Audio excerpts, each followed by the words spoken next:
Hello everyone, this is Roli Singh and आज की इस क्लास में हम लोग पढ़ेंगे क्लास 9th की साइंस के फर्स्ट चैप्टर के कुछ इम्पॉर्टेंट क्वेश्चंस। इससे पहले वाली क्लास में हम लोगों ने देखा था कि मैटर क्या होता है, मैटर किन किन चीज़ों से मिलकर बना होता है, मैटर इन आवर सराउंडिंग, हमारे आसपास के पदार्थ क्या होते हैं, पदार्थ की अवस्थाएं क्या होती है, पदार्थ के गुण क्या होते हैं, और हम लोगों ने देखा था कि पदार्थ की अवस्थाओं में चेंजमेंट कैसे कर सकते हैं, और देखा था वाष्पीकरण क्या होता है, वाष्पीकरण के कारण जो हमें शीतलता मिलती है वो क्या होती है। तो हम लोगों ने इससे पहले वाली क्लास में मैटर इन आवर सराउंडिंग का पूरा चैप्टर कंप्लीट कर लिया था। आज हम लोग देखेंगे उसी चैप्टर के क्वेश्चंस। ओके, फर्स्ट क्वेश्चन है हमारा, इन निम्नलिखित में से कौन से पदार्थ हैं? कुर्सी, वायु, स्नेह, गंध, घृणा, बादाम, विचार, शीत, नींबू पानी एंड इत्र की सुगंध। तो इनमें से हम लोगों का पदार्थ क्या क्या होगा? पदार्थ हम लोगों ने पढ़ा था, जो भी चीज़ें स्थान घेरती हैं उनको हम पदार्थ बोल सकते हैं। तो इनमें से हमारा कुर्सी हो जाएगा पदार्थ, बादाम हो जाएगा पदार्थ, नींबू हो जाएगा पदार्थ, नींबू पानी का जो मिक्सचर हो जाएगा वो भी हो जाएगा पदार्थ। ओके, इसके बाद सेकेंड क्वेश्चन देखते हैं, निम्नलिखित में से प्रेक्षण का कारण बताइए। जो गर्मा गर्म खाने की गंध कई दूर से आपके पास पहुंच जाती है, लेकिन ठंडे खाने की महक लेने के लिए आपको उसके पास जाना पड़ता है। तो ये क्यों होता है? ये होता है विसरण की दर में तापमान के साथ वृद्धि होती है। जो विसरण की दर होती है उसमें तापमान के साथ वृद्धि होती है। जो गैस होती है वो जो गैस में सर्वाधिक पाई जाती है। गर्मा गर्म भोजन के कण वायु कणों के साथ मिल जाते हैं। यही कारण है कि गर्म खाने में सुगंध हमारे पास पहुंच जाती है और ठंडे खाने के लिए खाने में महक लेने के लिए हम लोगों को खाने के पास जाना पड़ता है। तो इससे क्या पता चला कि जो विसरण की दर होती है वो तापमान के साथ उसमें तापमान के साथ वृद्धि होती है, और जो विसरण की गति होती है वो सबसे ज़्यादा होती है गैस में।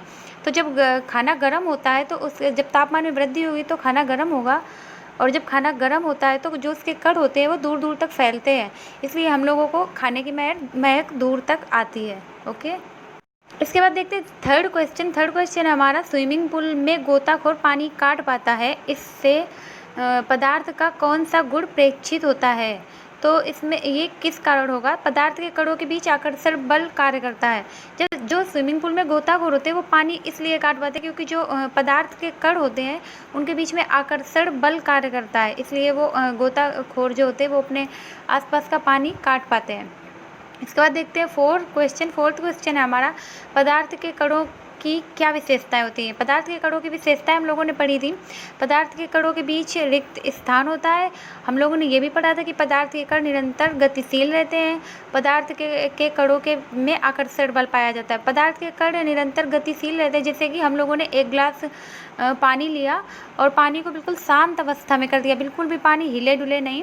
उसके बाद उसमें हम लोगों ने 2 बूंद उसकी नील जो होती है, जो नील कपड़ों में की जाती है, उसकी गोलियां डाली। तो हम लोग कुछ देर बाद देखेंगे कि जो नील थी वो पूरे पानी में फैल जाएगी। तो इससे पता चला कि जो पदार्थ के कण होते हैं वो गतिशील होते हैं। ओके, उसके बाद देखते हैं हम लोग किसी तत्व के द्रव्यमान प्रति इकाई आयतन को घनत्व कहते हैं। घनत्व इज इक्वल टू होता है द्रव्यमान बटे आयतन। बढ़ते हुए घनत्व के क्रम में निम्नलिखित को व्यवस्थित कीजिए। इससे हम लोगों को ये पता करना है कि घनत्व क्या होता है।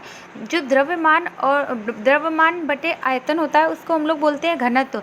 द्रव्यमान तो हमने आप लोगों को बताया था जो हर जगह पर कांस्टेंट रहता है, और आयतन वह होता है जैसे कि कोई भी वस्तु जितना स्थान घेरती है उसको हम लोग उसका आयतन बोल सकते हैं। तो जो घनत्व होता है वो होता है द्रव्यमान अपॉन आयतन। ओके, इसके बाद इसका बढ़ते हुए क्रम में देखते हैं कि सबसे ज़्यादा घनत्व किस में होगा, सबसे कम किस में होगा, फिर उससे ज़्यादा। सबसे कम जो घनत्व होगा वो होगा रुई का, उसके बाद होगा घनत्व सबसे कम, उसके बाद होगा वायु का, उसके बाद होगा चिमनी का धुआं, उसके बाद होगा चौक का, उसके बाद जल का, उसके बाद शहद, और उसके बाद लोहा। जो लोहा है उसमें सबसे ज़्यादा घनत्व होता है, और जो रुई है उसमें सबसे कम घनत्व होता है। ओके, इसके बाद देखते हैं नेक्स्ट क्वेश्चन, गैस पूरी तरह बर्तन को भर लेती है, लेकिन जिसमें इसे रखते हैं क्योंकि गैस का आयतन अनिश्चित होता है। गैस जो होती है वो पूरी तरह बर्तन को क्यों भर लेती है? क्योंकि उसका जो आयतन होता है वो अनिश्चित होता है, इसलिए भर लेती है। इसके बाद देखते हैं नेक्स्ट क्वेश्चन है हमारा, गैस बर्तन की दीवारों पर दबाव क्यों डालती है? गैस बर्तन की दीवारों पर दबाव इसलिए डालती है क्योंकि जो गैस के कण होते हैं वो निरंतर गतिशील रहते हैं। ये बर्तन की दीवारों से निरंतर टकराते रहते हैं और बर्तन की दीवारों पर दबाव डालते हैं। जो गैस होती है उसके कण जो होते हैं वो निरंतर गतिशील रहते हैं, इसलिए जो बर्तन होता है उसके दीवारों पर या उसके साइड पर दबाव डालते हैं। इसके बाद देखते हैं लकड़ी की जो मेज़ होती है वो ठोस कहलाती है। लकड़ी दृढ़ होती है, इसका आकार और आयतन निश्चित होता है, इसलिए जो लकड़ी की मेज़ होती है वो क्या कहलाती है? ठोस। इसी तरह से बहुत सारी चीज़ें होती हैं जो ठोस कहलाती हैं, जिनका जो दृढ़ होती हैं और जिनका आयतन निश्चित होता है वो चीज़ें ठोस कहलाती हैं। इसके बाद देखते हैं नेक्स्ट क्वेश्चन है हमारा, हवा में हम लोग अपना हाथ आसानी से चला सकते हैं, लेकिन ठोस लकड़ी के टुकड़े में हाथ चलाने के लिए हमें कराटे में दक्ष होना चाहिए। ये क्यों हो सकता है? इसलिए ये हो सकता है क्योंकि हवा होती है जो उसमें गतिज ऊर्जा अधिक होती है, तो जब हवा में गतिज ऊर्जा होती है तो हम लोग हाथ भी अपना चला सकते हैं आसानी से। और जो लकड़ी होता है, लकड़ी के टुकड़े या ठोस कोई चीज़ होती है तो उसमें गतिज ऊर्जा सबसे कम होती है, उसके कण कम गतिशील होते हैं, इसलिए उसमें हाथ चलाने में हम लोगों को कराटे सीखना पड़ता है और हम लोगों को हाथ चलाने में थोड़ा प्रॉब्लम हो सकती है। इसके बाद देखते हैं नेक्स्ट क्वेश्चन है हमारा, निम्नलिखित में से तापमान को सेल्सियस में बदलें। जैसे लिखा है 300 केल्विन लिखा है, इसको हम लोगों को सेल्सियस में चेंज करना है। तो 300 केल्विन को में माइनस 273 घटाएंगे तो वो जो आएगा घटा के मान उसको बोलेंगे डिग्री सेल्सियस में, तो वो आएगा 27 डिग्री सेल्सियस। इसके बाद अगर हम 573 केल्विन को डिग्री सेल्सियस में चेंज करेंगे तो हमें उसमें 273 माइनस करना पड़ेगा, तो वो आएगा 300 डिग्री सेल्सियस। इसी तरह हम किसी भी तापमान को अगर डिग्री सेल्सियस में चेंज करेंगे, किसी भी केल्विन को डिग्री सेल्सियस में चेंज करेंगे तो उससे हम लोगों को माइनस 273 करना पड़ेगा। ओके, इसके बाद देखते हैं निम्नलिखित तापमान पर जल की भौतिक अवस्था क्या होगी? 250 डिग्री सेल्सियस पर गैसीय अवस्था पर जल गैसीय अवस्था में होगा, और जो 100 डिग्री सेल्सियस है इस पर जो जल होगा वो द्रव अवस्था में होगा, क्योंकि जो जल का वो होता है क्वथनांक वो होता है 100 डिग्री सेल्सियस। 100 डिग्री सेल्सियस पर जो द्रव होता है वो गैस में चेंज होने लगता है, तो जो जल होगा वो द्रव में होगा 100 डिग्री सेल्सियस पर, और 250 डिग्री सेल्सियस पर होगा गैसीय अवस्था में। ओके, ये वाला होगा। उसके बाद देखते हैं नेक्स्ट क्वेश्चन हमारा, किसी पदार्थ की अवस्था परिवर्तन के दौरान तापमान स्थिर क्यों रहता है?